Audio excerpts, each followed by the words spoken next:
তো দেখো তেলটা গরম হয়ে গেছে, তেলে আমি মাছটা ভেজে নিব।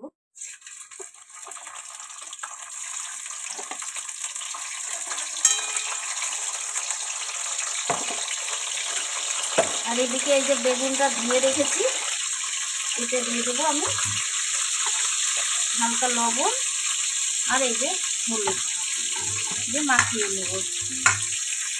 তো দেখো এই টমেটোটা ভিজিয়ে নেব, মানে পেঁয়াজ টমেটো আদা সবই ভিজবো রাখবো। আর আজকের মশলাটাতে কী বানাচ্ছি সেটা তোমরা ধৈর্য সহকারে দেখো, তাহলেই বুঝতে পারবে।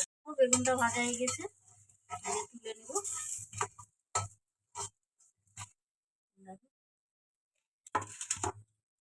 এবার দিয়ে দিলাম কালো জিরে আর এই যে পেঁয়াজ বাটাটা।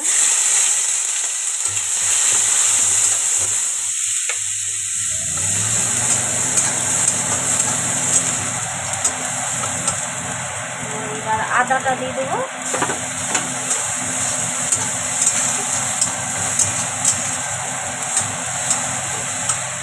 তারপরে দিয়ে দেবো টমেটোটা।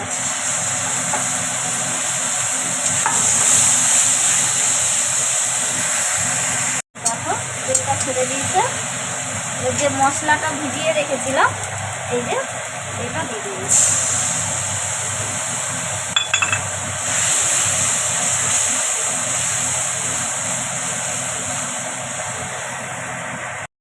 তো দেখো মশলাটা হাফ কষানো হয়েছে, এবার লবণটা দিয়ে দেবো।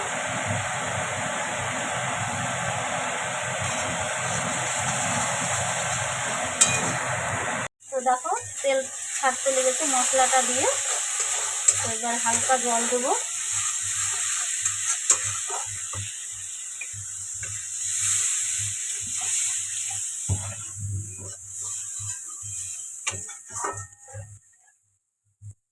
তো দেখো ঝোলটা ফুটছে, এবার এই যে ভেজে রাখা বেগুনটা দিয়ে দেবো।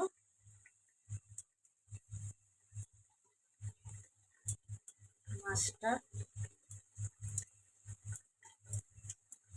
এই যে লঙ্কা ছিঁড়ে রেখেছিলাম সেটাও দিয়ে দেবো, ধনে পাতা। একটু ফুটবে। তো দেখো হয়ে গেছে বেগুন আর মাছের ঝাল কমপ্লিট। এই যে নামিয়ে নিব।